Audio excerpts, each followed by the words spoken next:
2012년 3월 28일 수요일입니다. 지난주 다음 카페를 통해 양주 땡행제님이 초원교회에 내려오겠다고 글을 남겼습니다.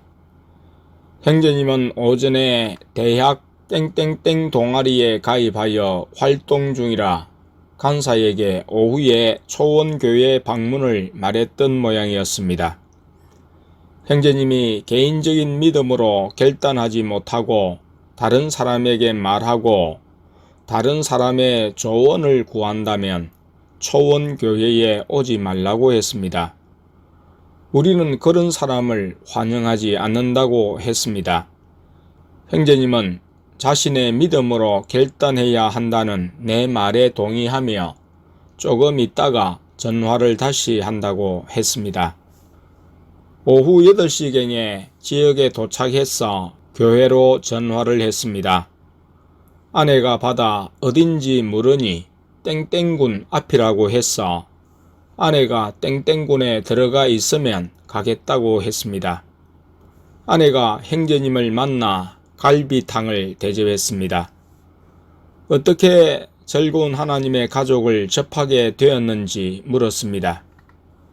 하나님을 만났음에도 죄를 끊을 수 없는 고통에서 이렇게 살다가 구원받겠는가 하는 죄책감과 두려움 속에 교회들을 찾아다녔지만 문제가 해결되지 않아 인터넷으로 구원에 대해 검색하다가 초원교회의 글을 보고 이곳에 가면 해결받을 수 있겠다는 믿음이 생겨 오게 되었다고 했습니다. 둘째를 통해 예수님께 어떻게 하길 원하시는지 여쭈니 학교를 그만두고 초원교회를 오라고 하심에 자신도 순종하고자 했습니다. 그러면서도 부모님에게 무슨 이유로 말해야 할지 고민했습니다.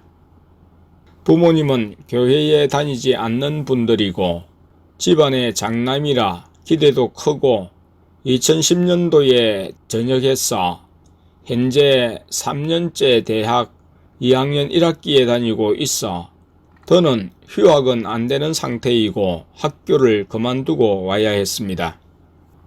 형제님은 교회 컴퓨터로 인근시에 있는 대학들을 찾아보았습니다. 2학년을 마치지 않았기 때문에 편입은 힘들었고 새로 입학하는 것이 방법이었습니다. 형제님이 현재 학교의 학업과 자신에 대해 큰 기대를 가진 부모의 요구대로 살 것인지 아니면 예수님의 부르심을 따라 초원교회를 선택할 것인지 결단을 해야 했습니다. 예수님은 미래를 보장해 주는 말씀을 하지 않으십니다. 세상적인 성공이나 형통에 대해서는 말씀하지 않으십니다. 그러나 영적인 축복은 예수님 안에서 보장됩니다. 예수님은 단순히 믿고 따르라고 하십니다. 물론 신앙생활과 공부를 병행하게 하실 수도 있지만 내 바람보다 예수님의 뜻에 인생을 맡기며 예수님의 인도라면 살든지 죽든지 순종하겠다는 각오가 필요했습니다. 자신의 구원과 예수님이 인정하시는 삶을 위해 앞날을 염려하거나 계산하지 않고 예수님만을 선택하는 순수한 믿음을 가져야 했습니다. 형제님이 부모님에게 말할 것을 준비하며 학교 교수님에게 오늘 수업에 빠진다는 것을 전화하고 호주에 있는 친구의 메일을 받고 분주해하며 아내가 모든 것을 멈추고 아랫강단에서 기도하라고 말했고 형제님은 아랫강단에서 기도했습니다. 그때 내적 음성으로 두려워 말고 믿기만 하라. 내일 일을 염려하지 말고 하루하루 살아라. 라는 음성을 들었는데 땡망 자매님을 통해 예수님께 이를 여쭈니 예수님께서 말씀하셨다고 하셨습니다.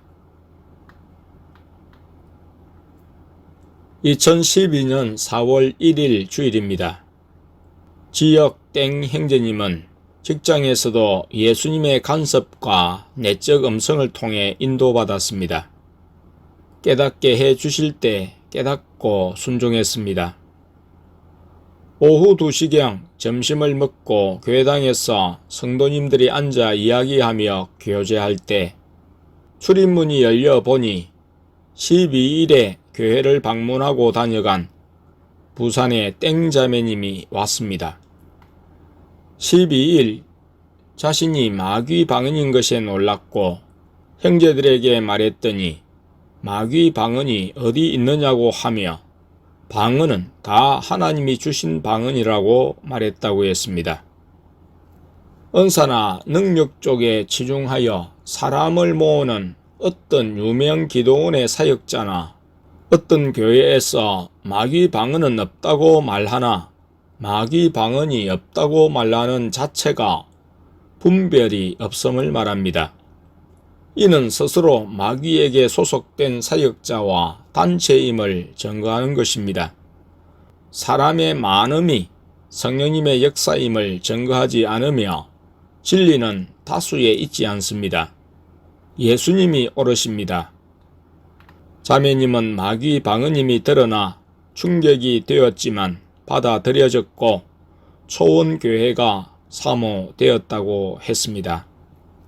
자매님은 가면서 월요일마다 방문하겠다고 했지만 이번 달까지 직장에 다니고 그만둘 것이라는 마음으로 참고 오늘부로 교회 사무원을 그만두고 초원교회로 곧장 왔다고 했습니다. 자매님은 교회에 들어오는 시간부터 머리가 아프고 어지럽다고 했습니다. 화장을 하고 있었는데 얼굴 화장에 대해 말을 듣고도 즉각 순종치 않아서 그런 것으로 생각되어 대언자를 통해 여쭈니 맞다고 하셨습니다. 그래서 자매님은 세수하여 얼굴 화장을 지웠습니다. 지운 후 놀랍게 머리에 아픔이 적어졌고 점차 아픔에 대해 의식이 안 되게 되었습니다. 자매님은 직장을 그만두고 내일부터 초원교회에 와서 생활하기로 했습니다. 자매님은 저녁을 교회에서 먹고 부산 집까지 가는 시간이 걸려 나와 아내가 차로 시내 땡땡역까지 바래다 주었습니다.